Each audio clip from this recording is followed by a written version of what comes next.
What if I told you there's an investing strategy so powerful that it is the second most popular method of investing across the world, just behind index funds, and it can significantly boost the returns of your portfolio? And yet, here in India, it is still relatively unknown and new. This is called factor investing, and today I'm going to share with you 5 categories within the world of factor investing and show you how they can revolutionize your investments. Allocating a part of your portfolio to them could be a wonderful idea. Hello everyone, I'm Udayan Adhye. I've been licensed in the Indian financial services space since 2015, first in insurance and then in mutual funds. And so far, I have helped over 1,000 families make better financial decisions. And here on my YouTube channel, I talk about all things money and personal development. The first type of factor follows something called as the momentum style of investing. Now, check this out. The index that tracks it has returned over 60% in the past 1 year. That means if you had invested 1 lakh rupees exactly 1 year ago, it would have today become 1.6 lakhs in just 12 months. But here's what really caught my eye. An SIP in this momentum index has generated 5-year median rolling returns of 18.9%, while the Nifty 50, which has India's top 50 stocks, has grown at 12.8%. Now that is a big difference, right? In SIP terms, if you think about it, a 10,000 per month SIP investment in the momentum index would have grown to about 10 lakhs, while the same SIP in the Nifty 50 index would have grown to 8.43 lakhs. The index is the Nifty 200 Momentum 30 index, and to really get to know how it works, you need to understand the momentum style of investing. Here's how it works. In momentum investing, you're not at all focused on a company's profit, revenue, margins, its P ratio or anything else like that. What's the only thing, literally the only thing that matters? The price of its stock. Or as the famous Gujarati phrase goes, Bhav Bhagwan che, or that price is God. Momentum investing is all about this one simple idea. A stock that has been going up for a while is likely to keep going up a little longer. And the same goes for a stock that has been going down. It's probably going to keep sliding down. That's momentum investing in a nutshell. And the Nifty 200 Momentum 30 index is made up of 30 stocks selected from the largest 200 stocks in India, which includes large and mid caps. Now these 30 stocks that are selected are the ones with the strongest momentum in this universe of 200 stocks. Now momentum is calculated through a very scientific process called as the normalized momentum score, which looks at a stock's 6-month and 12-month price returns adjusted for volatility. There are 5 index funds that track this particular momentum index. They're offered by UTI, Motilal Oswal, ICICI Prudential, Bandhan and HDFC. Now usually you would select an index fund that has the lowest total expense ratio and tracking error. Now all these index funds are relatively new, so I would not really even consider tracking error at the moment, which is the difference between the returns of the index and the index fund. Having said that, Motilal Oswal and ICICI Prudential's index funds in this particular space stand out because they have the lowest expense ratios. But UTI, having said that, has the oldest and largest fund in this space. Its expense ratio is higher by 0.16%, which honestly is not that big a deal. Just to put this in perspective, a 10,000 per month SIP for 10 years that grows at 15.16% annually would grow to 28.14 lakhs. But if the growth rate was 15%, that is only 0.16% lower, it would have grown to 27.86 lakhs, which is about 40,000 rupees lower. Now let's compare the Nifty 200 Momentum 30 index and the Nifty 50. Now this is how an SIP in both would have grown. As you can see, the darker line is the momentum index, whereas the lighter line is the Nifty 50 index. And if you notice, the momentum index has always given higher returns than the Nifty 50 index. Just to put that in perspective, let's say where my mouse is hovering right now, that calculates returns for an SIP from 1st January 2013 to 1st January 2018. And during that period, if you look at it, the Nifty 50 had annualized returns of 13.9%, whereas the momentum index was 28.6%, so more than double of the Nifty 50 index. And even during the COVID crash, even at the lowest point on 1st April 2020, you see that the momentum index actually gave positive 3% returns, whereas Nifty 50 was minus 4.42%. And when the markets have been doing well, the momentum index has been head and shoulders above the Nifty 50 index. The second type of factor is another momentum index, but this one focuses solely on mid-cap stocks. It is called the Nifty Midcap 150 Momentum 50 Index, and I'll tell you how it gets its name.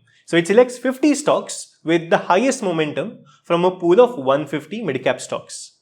This particular index has returned 70.75% in the past 1 year.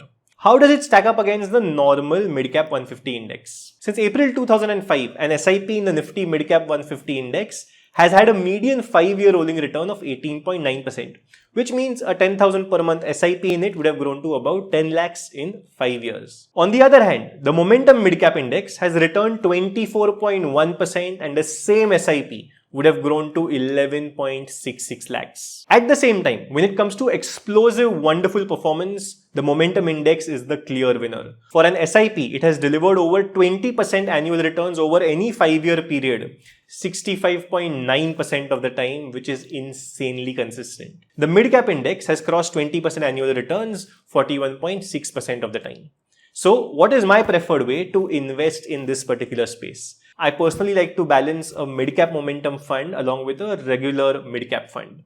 Now, when you're investing in two funds in the same space, you have to look at overlap. So, if you look at the two largest players in this particular space, which is the HDFC mid-cap fund and the Kotak mid-cap fund, and if we compare that against the momentum mid-cap index fund, then we'll see how that plays out. So, I'm going to enter the HDFC fund. It's called the Mid-Cap Opportunities Fund, and let's see how much the overlap is. Only 18%, so we are clear there. And if we look at, say, the Kotak Emerging Equities Fund, which is the Kotak Mid-Cap Fund, the overlap is again 23%, which is again supremely low. Now, Edelweiss and Tata have index funds that track this particular category of mid-cap momentum index funds. And since their expense ratios are pretty similar, you can essentially go with either one if you're looking to invest in this space. Now let's compare the mid-cap momentum index against the regular mid-cap index. Momentum index, at literally every point in time except for a short period at the start in early 2000s, very short period of time, except for that it has always outperformed the mid-cap 150 index. Even during the COVID crash, if you notice, the performance of the momentum fund was actually better than the pure mid-cap index. And one of the reasons for that is, if you remember what I shared as to how momentum investing works, when a stock starts falling in price, it is more likely to fall as per the momentum style of investing methodology. Now, because of that, the moment that starts happening, fund managers tend to get out of positions and they tend to hold more cash at times. And because of that, at times, the fall can be cushioned. The third type of factor is the Nifty Alpha 50, which has returned a whopping 77.95% in the past 1 year. It's an index of 50 stocks that has been selected from the 300 largest stocks in India. And the way these 50 stocks are selected is very unique. So in the world of investing, alpha means the difference between the performance of a security like say a stock against its comparable index. So let's check that. The Nifty 50 in the past 1 year has given 26.08%. We'll compare that against State Bank of India stock and see if there's a difference there. So I'll enter SBI here. So as you can see, in the past 1 year, the Nifty 50 at 26% plus, whereas SBI is plus 41%. So SBI has an alpha of about 15% in this particular instance. Now in the Nifty Alpha 50 index, the performance of the top 300 stocks is ranked as per the alpha they have generated, and the stock with the highest alpha is given the largest weightage. And the top 50 stocks from within that form the Nifty Alpha 50 index. At this moment, Kalyan Jewellers, Suzlon Energy and Indian Railway Finance Corporation have the highest allocation in this particular index as of July 2024. Now let's quickly compare the returns of the Alpha 50 index and the Nifty 50 index and how an SIP in both would have done over the years. If you notice, the Alpha 50 index generally has done better than the Nifty 50 index except for a very short period in the late 2000s and early 2010s. Even during the COVID crash, if you notice, at the lowest point, the Nifty 50 index was negative minus 4% over a 5-year period for an SIP, whereas the Alpha 50 index was a little higher than that at minus 2.6. And as the market recovered, the Alpha 50 index really shot up. And if you notice in the past 5 years, the Alpha 50 index has returned annualized returns of 40%, whereas the Nifty 50 is half of that at 21%. To give you the exact numbers, an SIP in the Nifty Alpha 50 index has given median 5-year rolling returns of 17.7%, while the Nifty 50 has returned 13%. Now that just means an SIP of 10,000 rupees per month in the Alpha 50 index would have become about 9.6 lakhs in 5 years, while in the Nifty 50, it would have grown to 8.48 lakhs. But remember, the Alpha 50 index comes with its own risks. It is more volatile, and that's understandable since all the stocks in it are selected based on how much they move compared to the index. So it has a standard deviation of 10.19 versus Nifty 50's 4.68. And right now, Kotak and Bandhan offer funds that track this particular index. Their total expense ratios are 0.3 and 0.34 respectively, so there's hardly any difference between the two. Now, this index can be a good idea if you're okay with handling its much higher volatility. I personally stay away from it and would rather prefer a momentum index or even a good old Nifty 50 index because of the alpha index's higher volatility. The fourth type is the Nifty Top 10 Equal Weight Index, which has given 20.32% returns in the past year. This index only has 10 stocks and they're selected from a universe of the 50 largest stocks in India or the Nifty 50. These 10 stocks are the largest stocks within the Nifty 50 index and an equal allocation is assigned to each stock. And the index is rebalanced every 6 months. It is kind of a new index right now and was only launched in June 2024 and currently, in fact, has only one fund that tracks it, which is floated by DSP. This is how the index looks like in August 2024 and currently Infosys, ITC and TCS have the highest allocation in it. Now this allocation will keep changing based on how these top 10 stocks perform and after 6 months the index will be rebalanced and all stocks will once again have a weightage of 10% each and even the stocks in the index may change depending on how much weightage they have in the Nifty 50 itself. Now an SIP in the Nifty Top 10 Equal Weight Index has generated a return of 15.2% over any 5-year period on a rolling basis, higher than that of the Nifty's 12.5%. And at the same time, here's the best part, it has given these higher returns while having a lower standard deviation of 3.99 versus Nifty 50's 4.39. And even though this index was only officially launched recently, its verified backtested data from the National Stock Exchange has been available from March 2006. Let's quickly go through the returns of the top 10 equal weight index versus the Nifty 50. And you would notice that the top 10 equal weight index has actually performed better than the Nifty 50 almost every single time.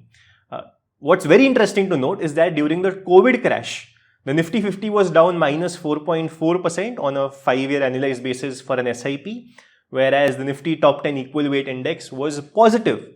A marginal positive return, but that just tells you that it is much better at absorbing shocks when the markets are not doing well, which is also, by the way, translated in the standard deviation that I shared with you. The fifth factor is the Nifty 500 Value 50 Index that has generated, wait for it, I have kept the best for the last, 86.28% returns in the past 1 year. This index follows the value style of investing and it looks at a company's fundamentals. It has 50 stocks in it, selected from a universe of 500 stocks, and each of these 500 stocks is assigned a value score, which is based on the earnings to price ratio, the book value to price ratio, the sales to price ratio, and the dividend yield. This index is once again rebalanced every 6 months and its current top holdings include ONGC, NTPC and Coal India. An SIP in this particular index has generated a return of 16%, higher than the Nifty 500's 13.9% on a 5-year rolling basis. But the value index's standard deviation is very high at 13.1% versus Nifty 500's 5.29%.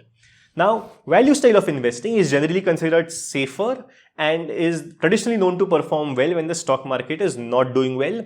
Let's see if that holds true in the Indian context as well. So here you go, the value index and the Nifty 500 index have performed well at different points of time and they have beaten each other at different points of time. If you notice the COVID crash, once again, believe it or not, the value index fell by minus 20%. That was its 5-year annualized return, whereas the Nifty 500 index was only down minus 5%. So it's much more volatile as again seen in the standard deviation. But there have been times when the value index has done well. So just before the COVID crash, the 5-year period before that, then the early 2010s and even the past 2 to 3 years. I would want stocks based on the value style of investing in my portfolio, but I would aim to get that exposure through actively managed funds rather than an index fund. That's it for today. I hope you like this video. Subscribe to the channel because a lot of effort goes into making these videos, and comment down below the like button which topics you do want me to cover in the future, and I'll catch you in the next one.